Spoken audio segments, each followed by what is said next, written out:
9 বছরের বালক সামনে দাঁড়ায়া বাদশাকে বলেন, ও বাদশা, প্রশ্নটা আবার করেন।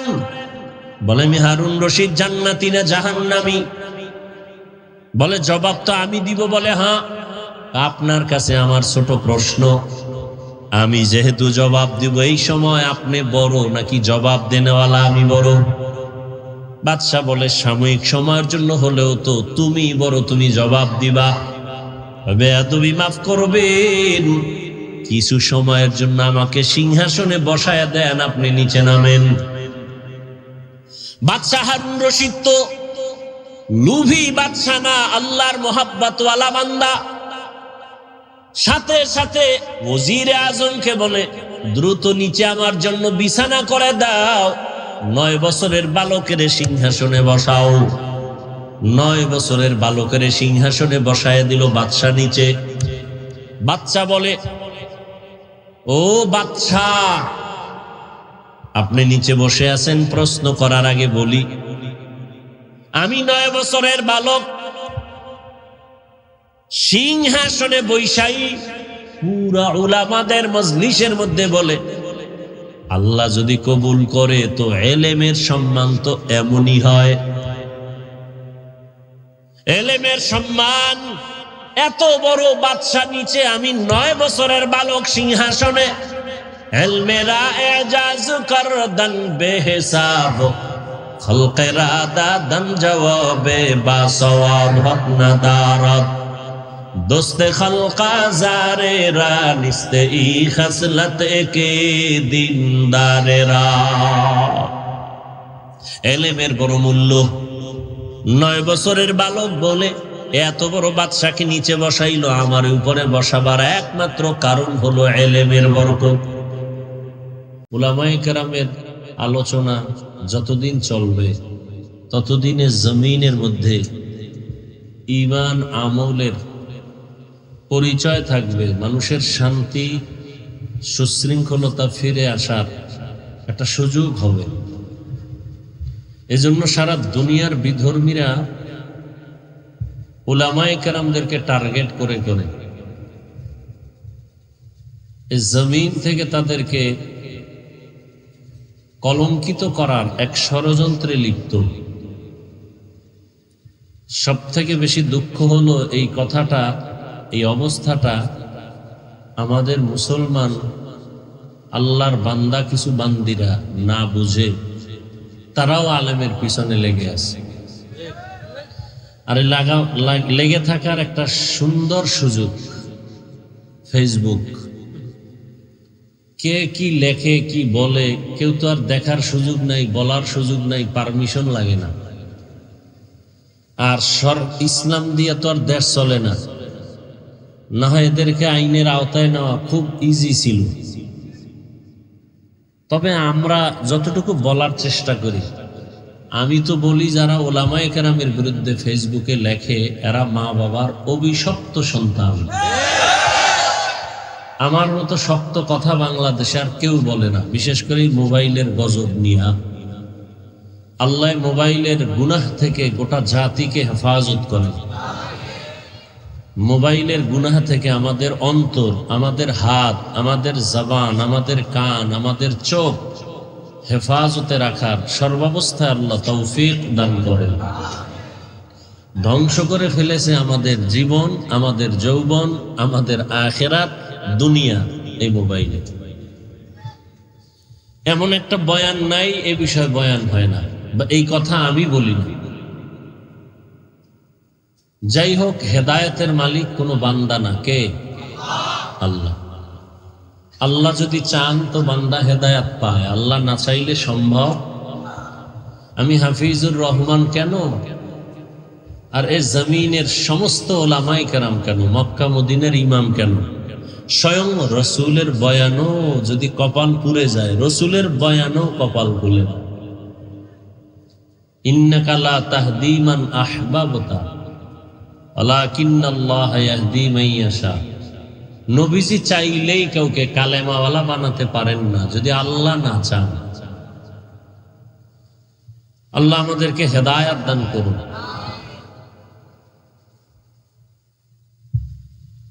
কিছু কিছু আল্লাহর বান্দারা বলে যে আমরা মুসলমানদেরকে এত বয়ান করি কেন, কালেমার দাওয়াত দেই কেন, বিধর্মীদেরকে দিব, নবীজি দিছেন। কিন্তু মুসলমানদের যে হালাত, এগুলো ঠিক করার ক্ষেত্রে আলেমদের জীবন শেষ, এরপরও ফলাফল জিরো।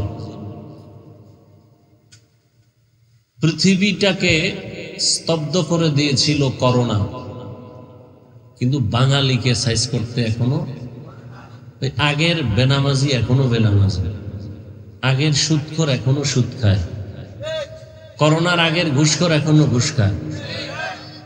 কি পরিমাণ যে ঘুষ চলে, আর কোনো সীমানা নেই। মাদ্রাসা, মসজিদ, আলেম ওলামার বিরোধী যারা আগে ছিল এখনো আছে, অভাব নেই। আমাদের স্বভাব হয়ে গেছে, এটা রক্তের সাথে মিশে গেছে, কাউকে সহ্য করে না নেওয়া, কারো ভালোটা পছন্দ না করা। যতটুকু এখনো আছে মোটামুটি মাঠে ময়দানে, শুধু উলামায়ে কেরামদের নজর, দোয়া এর কারণে। তো যাই হোক, অনেক আলোচনা হয়েছে, এখন বিদায়ের পালা, শুধু দোয়াটা বাকি। খুব সংক্ষেপ দু চারটি কথা আমি বলার নিয়ত করেছি, এবং সে নিয়তে কোরআনে হাকিমের এক আয়াতে কারিমাও তিলাওয়াত করেছি, নবীজির একটি হাদিসের অংশ পড়েছি। আল্লাহ পাক আমাকে আয়াত ও হাদিসের আলোকে সংক্ষিপ্ত সময় কিছু কথা সহি নিয়তে, সহি তরিকায় বলার মতো, শুনবার মতো আমাকে আপনাদের সকলকে আল্লাহ তৌফিক দান করেন।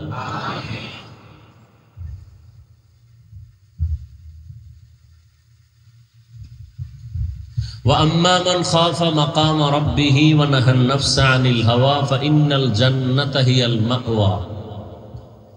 আল্লাহ বলেন, হাসরের ময়দানে আল্লাহর দরবারে দাঁড়াইয়া হিসাব দেওয়ার ভয়ে দুনিয়াতেই যারা নিজেদেরকে গুনাহমুক্ত করবে, গুনাহ থেকে বাঁচাবে, আল্লাহ ওয়াদা করেন আমি তাকে জান্নাত দিয়ে দেব। আরো আস্তে করে বলেন। সওয়াবের দরকার নেই এমন কেউ আছে? নবীজির যদি দরকার হয়, আপনি কে? সাহাবায়ে কেরামদের আমল, ইখলাস, নামাজ, তেলাওয়াত, জিকির, সেই তুলনায় আমাদের সাথে কোনো তুলনা হবে? এত সুন্দর নামাজ, এত সুন্দর তিলাওয়াত, এত সুন্দর জিকির, এত সুন্দর তাসবিহ, এত সুন্দর তাহাজ্জুদ পড়িয়াও মৃত্যু পর্যন্ত শুধু কান্নার উপরে ছিল। তাদের তুলনায় আমাদের নামাজি নাই, রোজা নাই, তেলাওয়াত নাই, কিচ্ছু নাই। আছে একটা ফ্যাশন। ধান খেতে দেখবেন মাঝে মাঝে লাঠির মধ্যে জামা দিয়া এরকম রাখে, দূরের থেকে মনে হয় একটা মানুষ, ভেতরটা টোটাল খালি। আমরা যা আমল টামল করি ওইটার মতোই, ভেতরে কিচ্ছু নেই। মানুষকে দেখাই, নামাজ না পড়লে মানুষ কি বলবে, রোজা না রাখলে মানুষ কি বলবে, কোরবানি না দিলে মানুষ কি বলবে। যেইভাবে তেলাওয়াত করলে আল্লাহ খুশি হবেন, ওই তেলাওয়াত নাই, করি না, চেষ্টাও করি না। রমজানুল মুবারক চলে গেল, বহু আল্লাহর বান্দা রোজা রাখে নাই। রোজা রাখা যে প্রয়োজন, না রাখলে গুনাহ হবে, এটা অনেক মুসলমানের খবর নেই। তামাশা করে দ্বীনের আমল নিয়ে, তামাশা। নামাজের খবর নেই।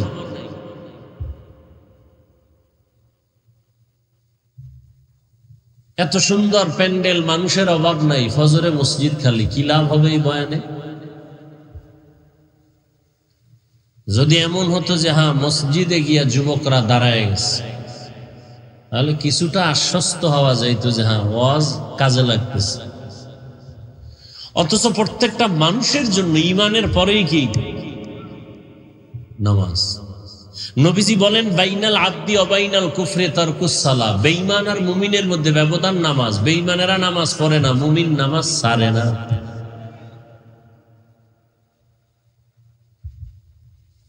নামাজের খবর নাই। ১৫০০ বছর আগে রসুল বলে গেছেন, বাচ্চার ৭ বছর হলে নামাজের মুসাল্লায় দাঁড় করাও। 10 বছর পার হয়ে গেলে শাসন করিয়া নামাজ পড়াও, শোষণ না, শাসন।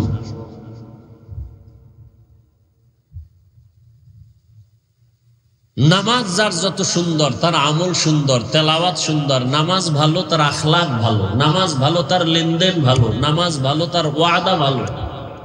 যত বড় পাগড়িওয়ালা হোক, তার আমলের তেলাওয়াতে তার ওয়াদায় যদি ঝামেলা হয়, আল্লাহর কসম করে আমি বলি সারা দেশে যত বড় শাইখুল হাদিস হোক আর পাগড়িওয়ালা হোক, ওয়াদায় ভেজাল তো খোঁজ নিয়ে দেখবেন তার নামাজে ভেজাল। সবকিছুর মূলে নামাজ। আমার প্রত্যেকটা মুসলমান যারা নামাজ পড়ে না, আল্লাহ 5 ওয়াক্ত নামাজ বা জামায়াত আদায়ের তৌফিক দান করেন। আর 5 ওয়াক্ত নামাজ যে আদায় করবেন, এটা আপনার ক্রেডিট না, বাহাদুরি না, কারণ এটা আপনার দায়িত্ব। এটা আপনার দায়িত্ব, আপনার পড়তে হবে, না পড়লে জুতার বাড়ি আছে। এটা দিয়ে আপনার ক্রেডিট হবে না। আপনি ক্রেডিট কখন হবে? যদি 5 ওয়াক্ত ঠিক রেখে ওভার কিছু আমল করেন, এটা আপনার ক্রেডিট। আমি 5 ওয়াক্তর পরে তাহাজ্জুদ করি, 5 ওয়াক্তের পরে আমি আউয়াবিন পড়ি, চাষ করি, এটা আপনার ক্রেডিট। আপনার বাহাদুরি করার সুযোগ আছে আল্লাহর কাছে, মানুষের কাছে না।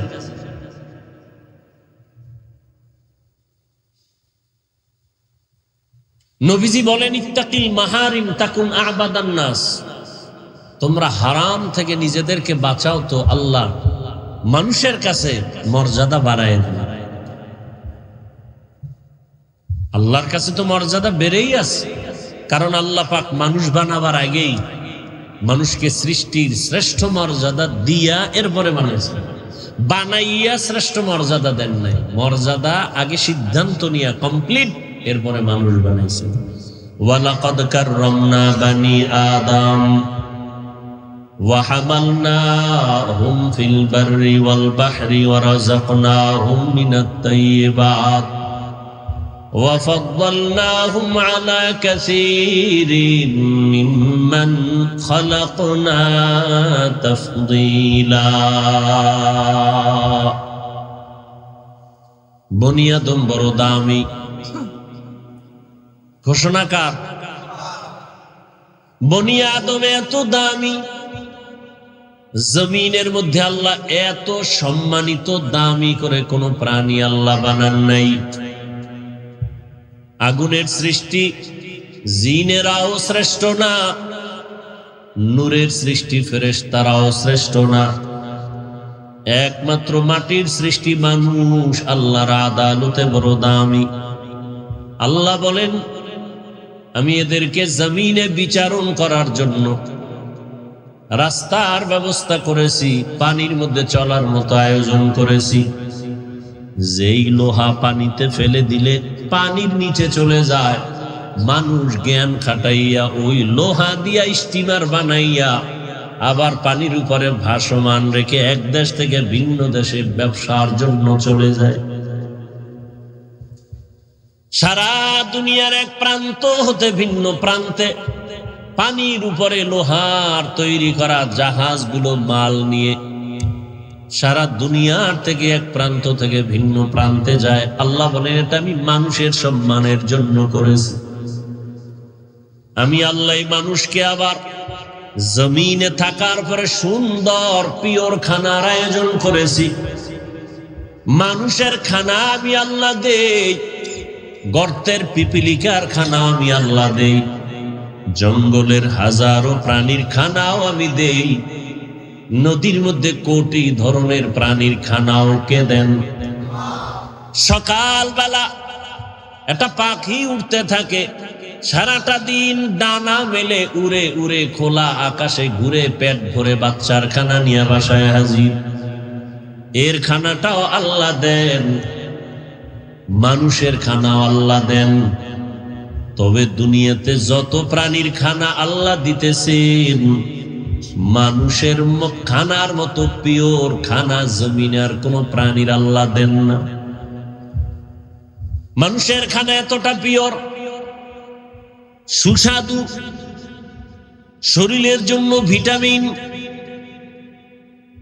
যত খানা আল্লাহ কাভার করে দিয়েছেন, বান্দা তুমি ভাত খাইবা, চাল থেকে কাভারে ঢুকাইয়া দিলাম। তুমি যদি রুটি খাও, গমটাকেও কাভার করে দিলাম। তুমি নদীর থেকে মাছ খাইবা, মাছেরও কাভার করে দিলাম। তুমি গোশত খাইবা, চামড়া দিয়া কাভার করে দিলাম। তুমি ফল যদিও খাও, সব ফলগুলো কাভার করে দিলাম। এমন পিওর ভাবে খানার আয়োজন আমি আল্লাহ তোমাকে করেছি, আর কারো জন্য করি নাই। কেন? আমি আল্লাহ মানুষের বড় সম্মানিত করেছি, শ্রেষ্ঠত্ব দান করেছি। আবার এই মানুষের মধ্যে একজনকে অন্যের তুলনায় মর্যাদাবান করেছি। জিন ফেরেশতা সহ সব মখলুকাতের মধ্যে মানুষ বড় দামি। আবার সব মানুষের ভেতরে যারা ঈমানওয়ালা তারা আল্লাহর আদালতে আরো দামি।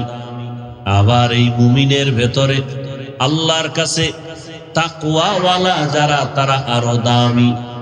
আবার এই তাকওয়াওয়ালা মুমিনদের ভিতরে আম্বিয়ায়ে কেরাম সবার থেকে বড় দামি। আবার সমস্ত নবীদের মধ্যে আপনার আমার শেষ নবী রহমাতুল লিল আলামিন শ্রেষ্ঠ। আর সমস্ত নবীদের উম্মতের মধ্যে আখিরি নবীর উম্মত আল্লাহর আদালতে বড় শ্রেষ্ঠ। আবার আখিরি নবীর উম্মতের ভেতরে যারা কোরআনওয়ালা, ইলমওয়ালা তারা আরো দামি। আবার ইলমওয়ালাদের মধ্যে যারা আমলওয়ালা তারা আরো দামি। আবার আমলওয়ালাদের ভেতরে যাদের আমলে ইখলাস ও তাকওয়া আছে তারা আরো দামি। ইন্না আকরামাকুম ইনদাল্লাহি আতকাকুম। হর কে দারত খৌফে হক দর দিল মাদাম, জন্নতুল মাওয়া দেহদ ও রামাকাম। জুজবা হকছি জে মখা আজ ইনসুজা, ফজলে উ আমস্তে দর জুমলা জাহা। আল্লাহর ভয় অন্তরে জমা করার নাম তাকওয়া। রহমতের নবী মক্কা নগরীতে যখন আসলেন, সেই সময়ের মানুষগুলো ছিল পৃথিবীর মধ্যে সব থেকে বড় খারাপ।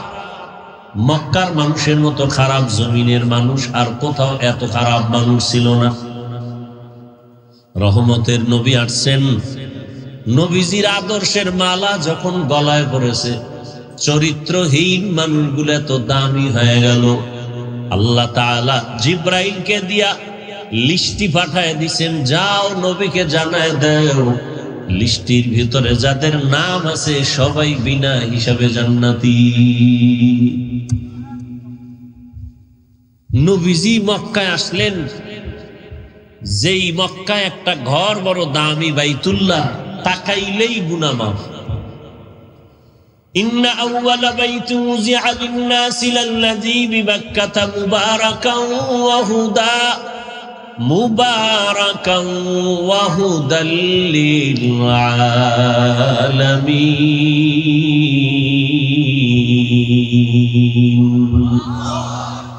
হেদায়েতের ঘর, ইবাদতের ঘর, এত সুন্দর ঘর, যেই ঘরের দিয়ে তাকাইলেই গুনাহ মাফ। জমিনের মধ্যে আল্লাহ পাক তার আপন মোহাব্বতের বান্দাদের জন্য অটো কিছু নেক আমলের রাস্তা খুলে দিয়েছেন। তুমি মায়ের দিকে তাকাও সওয়াব, বাবার দিকে শুধু তাকাইবা এতেই সওয়াব। আল্লাহর কোরআন তুমি কইলা শুধু তাকায় থাকবা সওয়াব, বাইতুল্লাহর দিকে তাকায় থাকবা সওয়াব। আল্লাহর প্রিয় গোলাম যারা আহলুল্লাহ তাদের দিকে তাকাও সওয়াব। এত সুন্দর ঘর, যেই বাইতুল্লাহর দিকে তাকাইলেই সওয়াব, সেই বাইতুল্লাহর পার্শ্বের মানুষগুলো এত খারাপ কেন? এর অনেক কারণের ভেতরে একটা কারণ হলো এই মানুষগুলো কোনো মুরব্বী মানে নাই, অভিভাবকহীন ছিল। ঈসা নবী চলে যাওয়ার পরে আর কোনো নবী নাই। রহমতের নবী আসলেন, যারা তাকে মুরব্বী মানলেন তারাই দামি হয়ে গেল। এমন দামি কিয়ামত পর্যন্ত তাদের নামে শুধু দোয়া চলতে থাকে। আল্লাহ তাদেরকে দুনিয়াতে জিন্দা অবস্থায় জান্নাতের সুসংবাদ দিয়েছেন। রহমতের নবীর ছোঁয়া লাগছে, রহমতের নবী বিদায় বেলা বলেন, মক্কার চরিত্রহীন মানুষগুলো আমার দোয়া পাইল, আমার দেওয়া নিসবত পাওয়ার কারণে দামি হয়ে গেল। কিয়ামত পর্যন্ত আনেওয়ালা উম্মত আমাকে তো আজীবন পাবে না। আমি তাদের সামনে দুটো জিনিস রেখে গেলাম, এক হলো আল্লাহর কোরআন, দ্বিতীয় হলো আমি রহমতের নবীর আদর্শ সুন্নত। যারা ধরে রাখবে কিয়ামত পর্যন্ত, এদের সম্মানও যাবে না, তাদের ঈমানও যাবে না। বয়ান তো চলতেছে, বাংলাদেশের মতো বয়ান পৃথিবীর কোন রাষ্ট্রে হয় না। ঈদ না যাইতে না যাইতে বয়ান, কত বক্তা বয়ান করলো, 5 মিনিট 10 মিনিট 20 মিনিট করে। বক্তারও অভাব নাই, ডায়েরিও খালি নেই। এত পরিমাণ ওয়াজ বাংলাদেশে মসজিদে হইতেছে, তাবলিগওয়ালাদের বয়ান চলতেছে, কিন্তু আমল নামা শূন্যের কোঠায় কেন?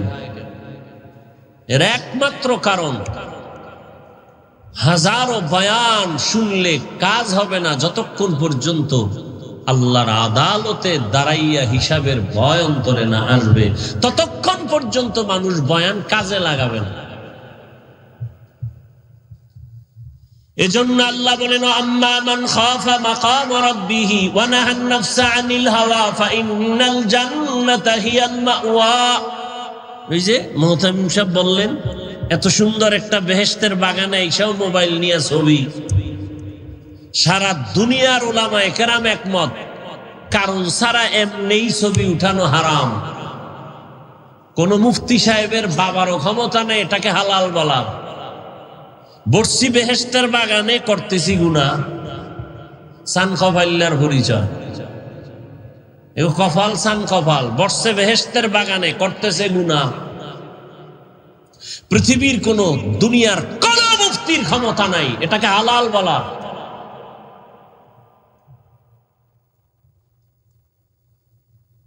যদি কেউ বলতে পারে, কানে ধরে ওয়াজের ময়দান থেকে বিদায় নেবে।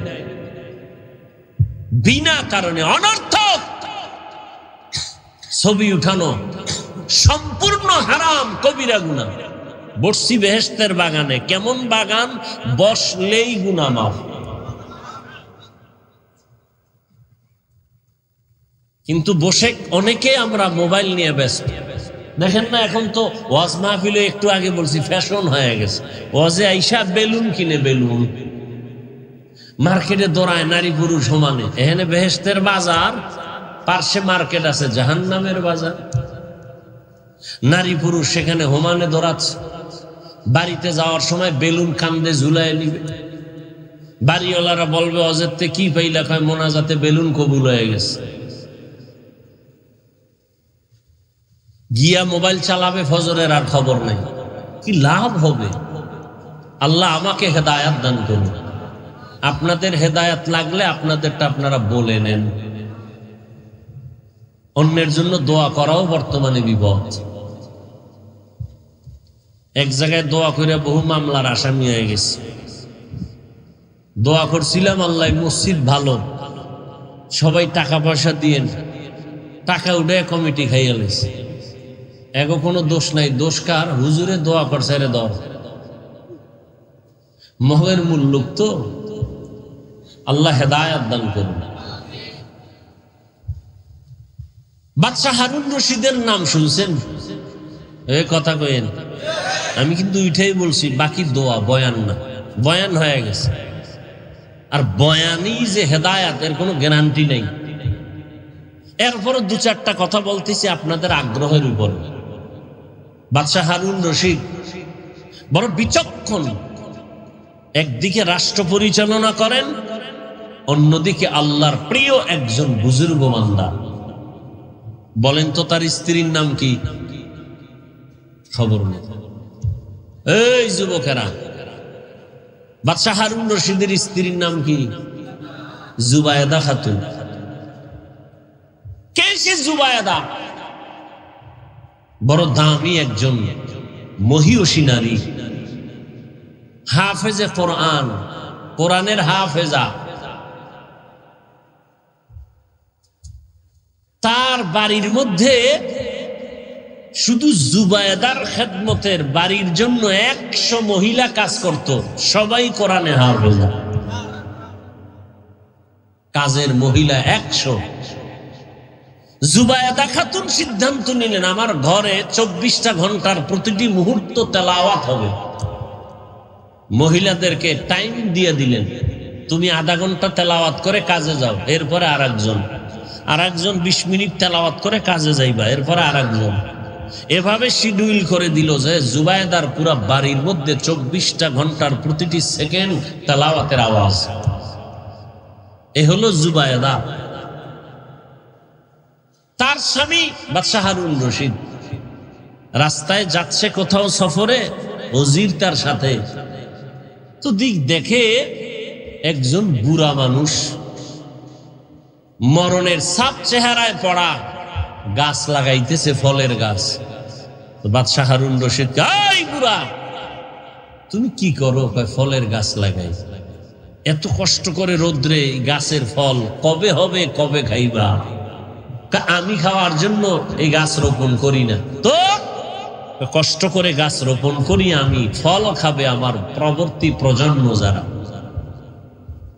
আমার বাপ দাদায় লাগাইছে, আমরা খাইছি, এখন আমরা গাছ রোপণ করি, আমাদের সন্তানরা খাবে, নাতিরা খাবে। বাদশাহ হারুন রশিদ খুশি হয়ে 1000 টাকা দিছে পুরস্কার। বুড়ায় কয়, আমার কপাল সান কপাল, মানুষ গাছ লাগায় 1 বছর পর ফল পায়, আমি নগদ পাইলাম, নগদ ফল পেয়ে গেলাম। বুড়ার কথা শুই না বাদশাহ আরো 1000 দিছে। বুড়ায় কয়, মানুষ গাছ লাগায় বছরে ফল পায় 1 বার, আমি 2 বার নগদ। ওজিরে কয়, বাদশাহ এখান থেকে ভাগো, বুড়ায় যে বুদ্ধি লইছে, ফকির বানায় ছাড়ো। কি বুঝলাম এখান থেকে? কসাসুল আউয়ালিন মাওয়াইজুল আখিরিন, অতীতের ইতিহাস, অতীতের কিচ্ছা কাহিনী পরবর্তী প্রজন্মের জন্য উপদেশ, নসিহত। কিচ্ছা কাহিনীর ওয়াজ আমরা করি না,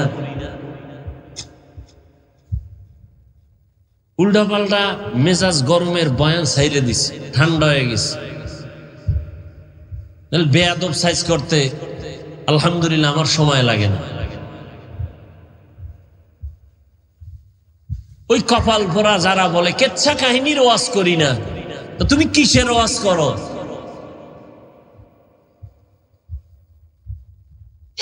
পৃথিবীতে শ্রেষ্ঠ কিচ্ছা কাহিনীর কিতাবের নাম কোরআন। আসতে বলেন, কি গাঞ্জা খাইয়ে বলতেছি মনে হয়? হ্যাঁ, মনে হয় যে আবল তাবল বলতেছি না? এত তুফান কেন সোনার বাংলায়? এত তুফান আল্লাহর শকর, সব নেফাকিওয়ালাদের জীবনের ইতি হয়েছে। আলহামদুলিল্লাহ, এখনো বসে আছি, সম্মানের সাথে বসে আছি, আলহামদুলিল্লাহ। পৃথিবীতে শ্রেষ্ঠ কিচ্ছা কাহিনীর কিতাবের নাম কোরআন। পৃথিবীর দ্বিতীয় শ্রেষ্ঠ কিচ্ছা কাহিনীর কিতাবের নাম হাদিস শরীফ। তুমি কি বুঝাতে চাও পাবলিক রে? কিচ্ছা কাহিনীর ওয়াজ করি না? 2000 আয়াত আছে কোরআনে, শুধু কিচ্ছা কাহিনী, কিচ্ছা কাহিনী। কত আয়াত? 2000। তুমি কি বুঝো? জাতিকে আর কি বুঝাতে চাও? এখানে অনেক তালিবুল ইলম উলামায়ে কেরাম বসে আছেন। কোরআন শরীফের মধ্যে বাঘের কিচ্ছা নাই? এই ছাত্ররা ক নাই? হাতির কিচ্ছা নাই, সাপের কিচ্ছা নাই, ব্যাঙের কিচ্ছা নাই, মশামাছির কিচ্ছা নাই? কি কয় বেঈমান?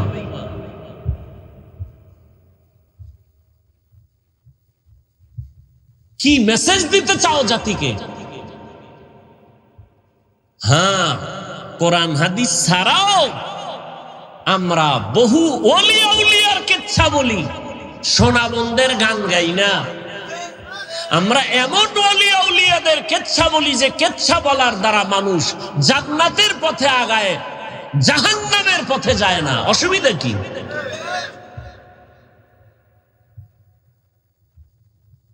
বাপ দাদার কেচ্ছা কাহিনী বলি, কত তোকমা লাগানো। আমাদের বাপ, আমাদের দাদা, আমাদের ওস্তাদ, আমাদের মুরব্বীরা এমনই আল্লাহওয়ালা, তাদের কেচ্ছা বললে মানুষ কাঁদে। তোমার বাপ দাদার জীবনের নাম নেওয়ারও সুযোগ নাই, তোমরা সেই কপাল নিয়ে জমিনে আসো। উজানির কারি ইব্রাহিম রহমতুল্লাহ আলাই বাঘের কেচ্ছা বললে মানুষ অনেকে মন্তব্য করে। এগুলো আমি পয়েন্টে পয়েন্টে সাইজ করছি, বাংলাদেশে কম করি না, একটু এখন চুপ হয়ে গেছে। এই গত রোজার আগের রোজায় বয়ান করছি, একটা রোজা রাখলে দাম কত। একটা উড়ন্ত কাক, জন্ম থেকে একটা কাক, কাক বুঝেন না, কাউয়া, একটা কাউয়া জন্ম হয়েই উড়তে থাকে, উড়তে উড়তে উড়তে উড়তে উড়তে উড়তে বুড়া হওয়া পর্যন্ত উড়তেই থাকে। উড়িয়া কত দূর গেল? মোল্লা আলী আল কারি রহমতুল্লাহ আলাই তিনি লিখেছেন 1000 বছর পর্যন্ত একটা কাক নিম্নে হায়াত পায়। তাহলে একটা কাক জন্ম থেকে উড়িয়া 1000 বছরে কত দূর যাবে? একটা রোজাদার এক রোজার বরকতে জাহান্নাম থেকে তত দূর চলে যাবে।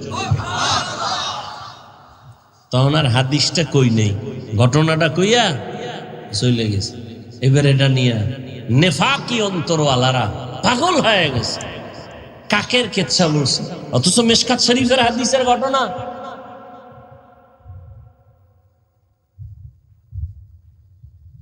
আল্লাহ হেদায়েত দান করুন।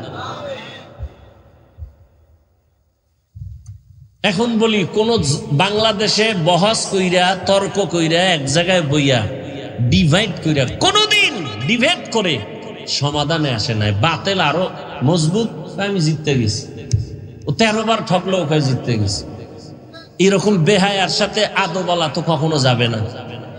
যাদের লজ্জা নাই ওদের সাথে তো ভালো মানুষ আগাইতে পারে না। এই জন্য তর্ক নাই, বহাস নাই, কিচ্ছু নাই। আমি সারা বাংলাদেশে বলছি, উজানি নিয়ে প্রশ্ন, চরমনাই নিয়ে প্রশ্ন, তাবলিগ নিয়ে প্রশ্ন, দেওবন্দি নিয়ে প্রশ্ন, সব প্রশ্নের এক জবাব, ওয়াজে ব নিজেই জবাব পেয়ে যাবে। ব উজানির মাঠে এসে ব, কোনো প্রশ্ন করা লাগবে না। ও লাফায় কেন? প্রশ্ন তোকে করবো, তুই লাফাও কেন? ব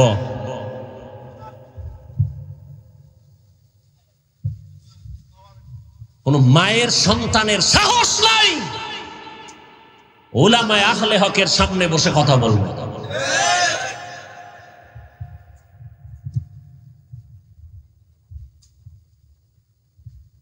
আল্লাহ হেদায়েত দান করুন। উজানি লাফায় কেন? তোমার প্রশ্ন, আর আমার প্রশ্ন তোমাকে, তুমি লাফাও না কেন?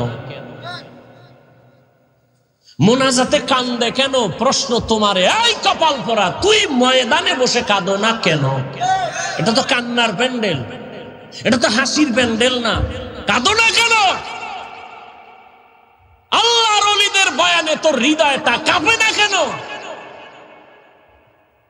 চোখে পানি আসে না কেন? উল্টা প্রশ্ন কেন? হাসির প্যান্ডেলে প্রশ্ন হাসে না কেন? কান্নার প্যান্ডেলে প্রশ্ন হবে কাঁদে না কেন? কাঁদে কেন? উল্টা প্রশ্ন কেন? তোমার অন্তর উল্টা হয়ে গেছে। কারণ এই যে ওয়াজে বসছে, ফজর নাই, জোহর নাই, আসর নাই, মাগরিব নাই, এশা নাই, ওয়াজে এসে জমায়ে গেছে। কি হবে এই ওয়াজ শুনে? وَأَمَّا مَنْ خَافَ مَقَامَ رَبِّهِ وَنَهَى النَّفْسَ عَنِ الْهَوَى فَإِنَّ الْجَنَّةَ هِيَ الْمَأْوَى। এই তাসবিহ পড়া যাবে না। আবু হুরায়রা রাদিয়াল্লাহু আনহুর হাদিস দেখলাম সেদিন। তাসবিহ যাবে না মানে এটা সুতা গিরা দিয়ে দিয়ে দিয়ে দিয়ে লাগাইয়া আবু হুরায়রা এটারে টানে। তাসবিহ পড়া যাবে না, বেদাত। যাই হোক, আমরা তর্ক যাই না, কারণ তর্ক না করার কারণে আমরা প্লাস পয়েন্টে আছি। তাবলীগ কমতেছে না বাড়তেছে? বলেন, আমাকে তর্কের দরকারটা কি? তাবলীগ 2 লাইনে খেদমত করে, আরো আগাইতেছে। আল্লাহ পাক সবার মধ্যে ভ্রাতৃত্ব মোহাব্বত আরো বাড়ায় দেন। মাদ্রাসা বেশি হইছে, ফায়দা কম হইছে না বেশি? বেশি। উজানির বিরোধিতা করার কারণে লোক আগের থেকে অনেক কমতেছে না? হ্যাঁ, তা টেনশন কেন? তুমি বলো, আরো বলো। গলা ভাঙলে বলো রং চা খাওয়াই, কত পারো বলো। তোমারে আল্লাহ এজন্য বানাইছে কিনা দেখো।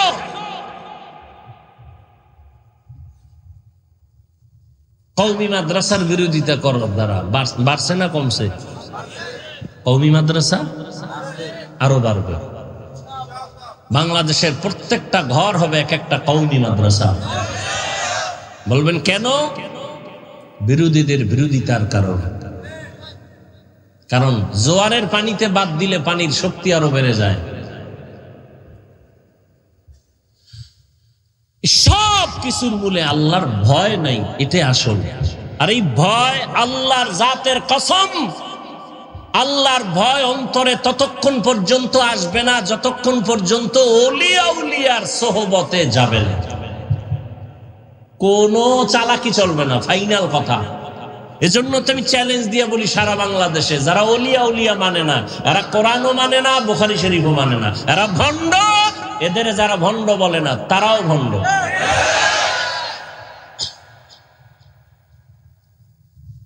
বাদশা হারুন রশিদ বুজুর্গ মানুষ,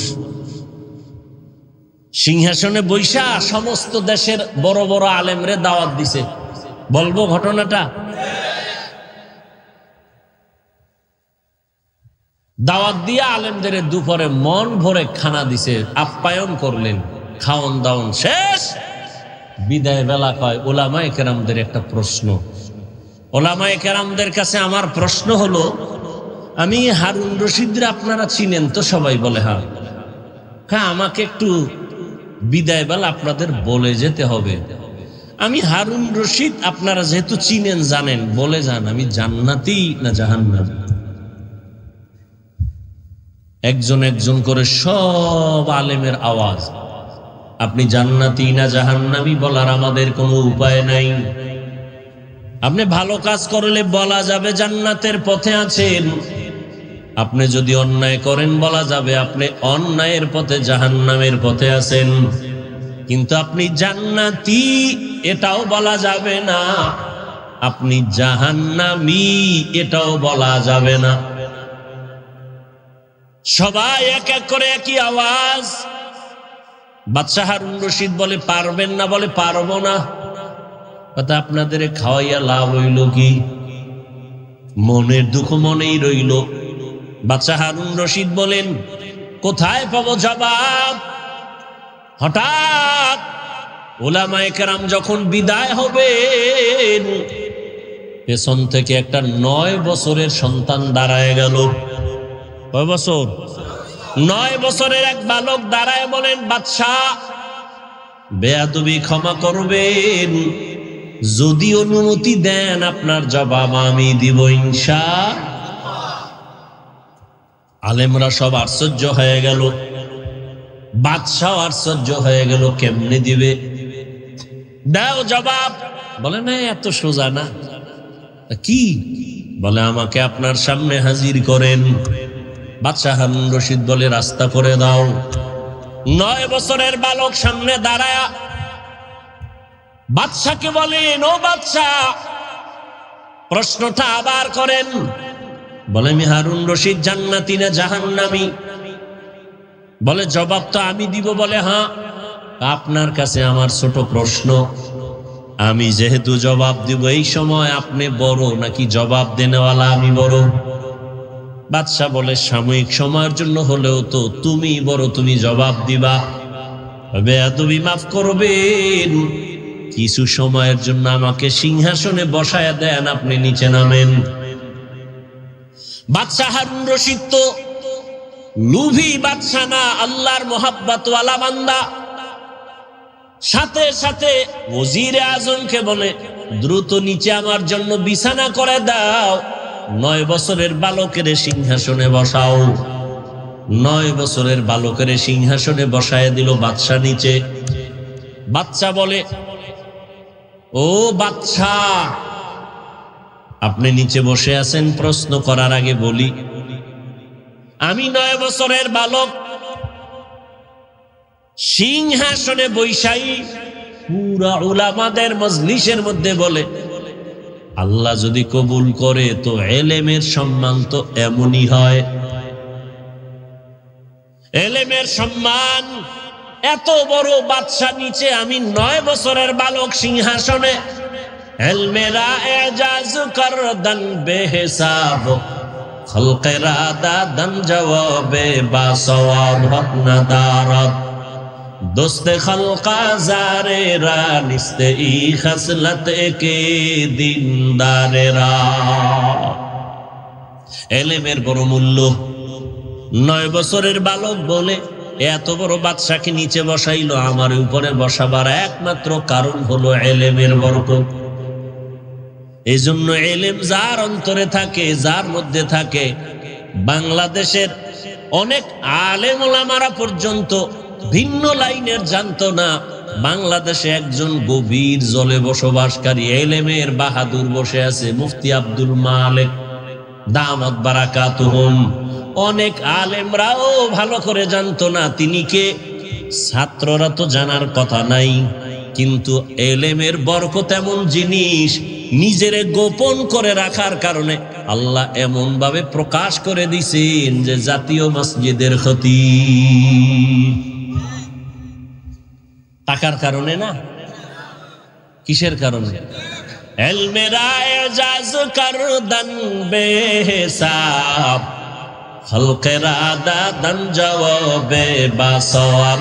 এই ছাত্ররা, মানুষের কাছে প্রকাশ হওয়ার জন্য ফেসবুক চালাও, মানুষের কাছে প্রকাশ হওয়ার জন্য মিডিয়া ব্যবহার করো।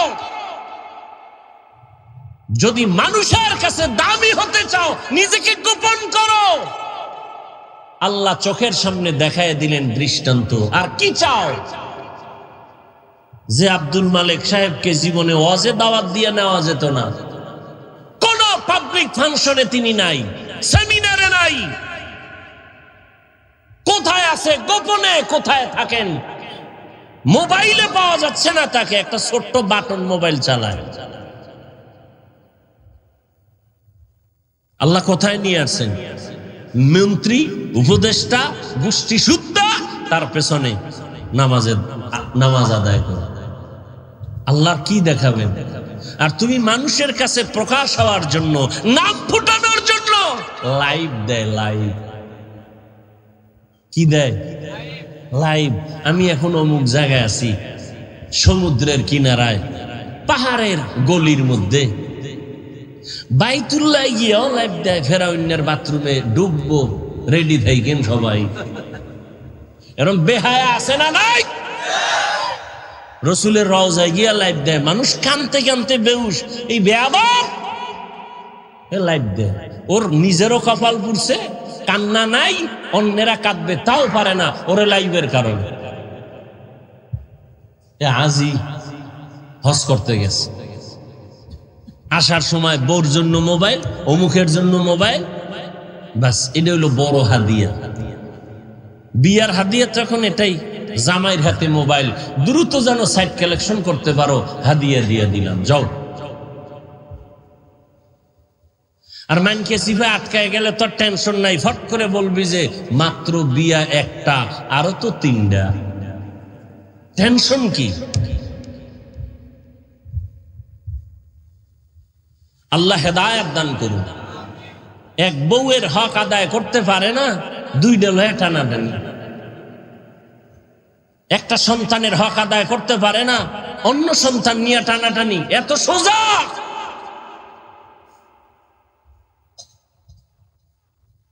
আল্লাহর ভয় বড় কঠিন।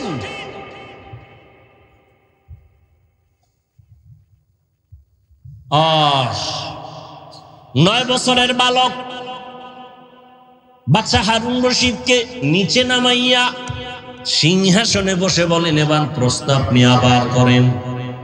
বাচ্চা হারুন রশিদ বলে দাও আমি জান্নাতি না জাহান্নামী। সব আলেমরা বলেছে আমি জান্নাতি কিনা বলা যাবে না, জাহান্নামী কিনা বলা যাবে না। 9 বছরের বালক বলে, আল্লাহর উপরে ভরসা করে বললাম নিশ্চিত আপনি জান্নাতি।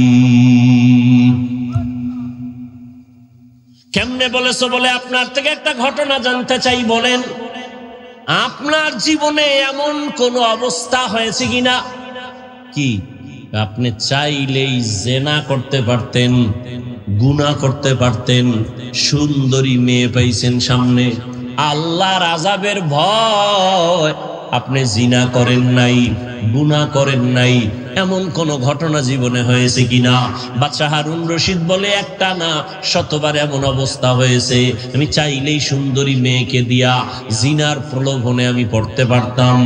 বহুবার হয়েছে, আল্লাহর আদালতে হিসাব দেওয়ার ভয় আমি এই গুনাহ থেকে নিজেরে গুটায় নিছি, গুনাহ করি নাই। বাচ্চা বলে, আল্লাহর উপরে ভরসা করে বললাম আপনি নিশ্চিত জান্নাতি। সব আলেমরা দাঁড়ায় গেল, আমরা পারলাম না। তুমি কিভাবে বলছো এই বান্দা জান্নাতি? দলিল দাও। বলে, দলিল আমার আল্লাহর কোরআন দিয়া নাও। ওয়া আম্মা মান খাফা মাকাম রাব্বিহি ওয়া নাহান নাফসা আনিল হাওয়া ফাইন্নাল জান্নাতা হিয়াল মাওয়া। আল্লাহর আদালতে দাঁড়াইয়া হিসাব দেওয়ার ভয় যারা গুনাহ থেকে নিজেকে বাঁচায় রাখবে, আল্লাহ তাকিদ দিয়া বলেন ফাইন্নাল জান্নাতা হিয়াল মাওয়া, অবশ্যই তারা আল্লাহর পক্ষ থেকে জান্নাত পাবে, শান্তির ঠিকানা। এই আয়াত হলো এর দলিল, তিনি জান্নাতি। হর কে দারাত খৌফে হকদার দিল মাদাম জান্নাতুল মাওয়া দেহদ ও রামাকাম। আল্লাহর ভয় সন্তানের মধ্যে যদি না আসে, সন্তান মা বাবার সাথে আদব রক্ষা করবে না। আল্লাহর ভয় যদি ছাত্রের মধ্যে না আসে, ওই ছাত্র শিক্ষকের সাথে আদব রক্ষা করবে না। আল্লাহর আদালতে দাঁড়াইয়া হিসাব দেওয়ার ভয় জনগণের মধ্যে যদি না আসে, জনগণ কোনোদিন হারাম খাওয়ার থেকে বাঁচবে না। এই জন্য নবীও বলেন, ইত্তাকিল মাহারিম তাকুন আবাদান নাস। গুনাহ থেকে, হারাম থেকে নিজেকে বাঁচাও। হারাম থেকে নিজেকে বাঁচাবার জ্বলন্ত একটা দৃষ্টান্ত গেল রমজানের রোজা। পেটেও প্রচন্ড ক্ষুধা, সামনেও খানা, প্রচন্ড ক্ষুধা, খানা অলরেডি। একটা রোজাদার খানা খায় না কেন? বলে আল্লাহর ভয়। খানাটা যদিও হালাল, আল্লাহর আইনে এখন খাওয়াটা হারাম। আল্লাহ পাক বলেন, এই সবকটা বাকি 11 মাস পালন কর। ক্ষুধা আছে, খানাও আছে, খাও না কেন? আল্লাহর বিধানে হারাম। 11 মাস ক্ষুধাও থাকবে, খানাও থাকবে। খাওয়ার আগে হিসাব মিলাইয়া দেখবা আল্লাহর বিধানেই পানিটা হালাল না হারাম। হালাল হলে পান করো, হারাম হলে অ্যাবাউট করো। এই 11 মাসে এই বিধান যদি চালু রাখতে পারো, তুমি মুত্তাকি হইয়া জান্নাতের চেহারাটা দেখা জান্নাতে যাইতে পারবা। ও আমার কলিজার যুবক বাবারা, আল্লাহর ভয় অন্তরে জমা করার জন্য একটাই পথ, আল্লাহর ওলি যারা তাদের নেক নজর নাও। তাদের নেক নজর নিয়া নিজের আমলকে সুন্দর করো, নামাজ ধরো, মা বাবার খেদমত করো। আল্লাহ ওলিদের নেক নজর না লাগানো পর্যন্ত অন্তর ধোলাই হবে না, তাকওয়া অন্তরে জমা হবে না। আর তাকওয়া অন্তরে যত আসবে না, ততক্ষণ বান্দা গুনাহমুক্ত হওয়া সম্ভব না। ও আমার কলিজার যুবক বাবারা, তোমাদের মতো কত যুবক জেনারেল লাইনে থাকিয়াও নামাজ পড়ে, মা বাবার সাথে ভালো আচরণ করে, অভাব নাই, চাকরি করে, লেখাপড়া করে, নামাজ পড়ে। একমাত্র কারণ খুঁজা দেখবা, কোনো না কোনো হুজুরের সাথে ভালো সম্পর্ক, ইমামের সাথে ভালো সম্পর্ক। ঢাকা কলেজে লেখাপড়া করে ছেলেটা, 5 বেলার নামাজ পড়ে, দাড়িও উঠতেছে, পাগড়িও মাথায়, একবারও নামাজ ছাড়ে না। আল্লাহর ভয় আসছে উলামায়ে কেরামের নেক নজরের মাধ্যমে। ও পর্দার আড়ালের আম্মা জানেরা, বোনেরা, আল্লাহ আপনাদের এত মর্যাদা দান করেছেন, ওই জুবায়দার কথা বলেছিলাম, কোরআনে হাফেজা, এত বড় বাদশা হারুন রশিদের ঘরে থাইকা আল্লাহর মোহাব্বত নিয়া 24 ঘন্টা ঘরের মধ্যে তেলাওয়াত। আপনাকে তো আল্লাহ এত বড় না দিল, যতটুকুই পেয়েছেন আপনার স্বামীর, আপনার ঘরের কামাইয়ের অভাব নাই, আপনি কেন বেপরদায় চলবেন? স্বামীর হালাল কামাই নিয়ে শুকর আদায় করবেন। সন্তান আল্লাহ দান করলে নেক আমলওয়ালা বানাবেন, নেককার সন্তান রেখে যাবেন, আপনার জীবনটা বড় ধন্য হয়ে যাবে। আপনার সন্তান ডাক্তার হবে বাধা নাই, ইঞ্জিনিয়ার হবে বাধা নাই, 5 ওয়াক্ত নামাজ পড়ে মা বাবার জন্য দোয়া করবে, ওলামায়ে কেরামের নেক নজর নিয়ে চলবে, আপনার মরিয়া গেল জীবনটা ধন্য হয়ে যাবে। এখনো সময় আছে, তওবা করে নেন, আর বেপরদায় চলবেন না। আপনার মতো কত মা কত বোন পর্দা করে স্বামীর মাল হেফাজত করে, নামাজ ছাড়ে না, সন্তানগুলো নেক আমলওয়ালা বানায় গেল, হাফেজে কোরআন বানাইলো। আল্লাহর কাছে দোয়া করেন, সন্তান আল্লাহ দান করেছেন বা করবেন, ওই সন্তান একজন 5 ওয়াক্ত নামাজি আলেমদের নেক নজরওয়ালা বানাবেন, স্বামীর মাল হেফাজত করবেন, হারাম কামাই ঘরে যেন আনার সুযোগ না হয়। আল্লাহর বান্দাদের নিয়ে দোয়া করবেন, স্বামীর জন্য দোয়া করবেন। যুবক সন্তানদের বলবো, বাবা এখনো সময় আছে, তওবা করো, আল্লাহর কাছে মনে মনে নিয়ত করো, আর নামাজ ছাড়বা না, বেপরদায় চলবা না। মা বাবার দোয়া নিয়া, উলামায়ে কেরামের দোয়া নিয়া, শিক্ষকের দোয়া নিয়া, আল্লাহর মোহাব্বত নিয়া, নবীর আদর্শ মেনে চলবা। তওবা করার নিয়ত যদি থাকে, মরিয়া গেলে যাব আর নামাজ ছাড়বো না, দাড়ি কাটবো না, বেপরদায় চলবো না, মা বাবার সাথে বেয়াদবি করবো না, উলামায়ে কেরামের বিরুদ্ধে যাব না, নবীর আদর্শ সুন্নাত অনুযায়ী জীবন চালাবো। তওবা করার যদি অন্তরে নিয়ত থাকে, খাঁটি নিয়তে দুটো হাত আমার আল্লাহকে দেখায় দাও। আয় আল্লাহ আমাদের কবুল করে নেন, তওবাওয়ালা জিন্দেগি দান করেন, সুন্নাতওয়ালা ইজ্জতের জীবন দান করেন, মা বোনদের আবেদা পর্দাওয়ালা বানায় দেন, সন্তানগুলো নেক আমলওয়ালা বানায় দেন। আয় আল্লাহ মরণ পর্যন্ত তওবার উপরে মজবুত হইয়া নবীর আদর্শ মতে চলার তৌফিক দান করেন, আমিন। আলহামদুলিল্লাহি রাব্বিল আলামিন, ওয়াসসালাতু ওয়াসসালামু আলা সাইয়্যিদিল আমবিয়াই ওয়াল মুরসালিন ওয়া আলা আলিহি ওয়া আসহাবিহি আজমাইন। ইয়া আরহামার রাহিমিন, ইয়া আরহামার রাহিমিন, ইয়া আরহামার রাহিমিন। রব্বিরহামহুমা কামা রাব্বায়ানি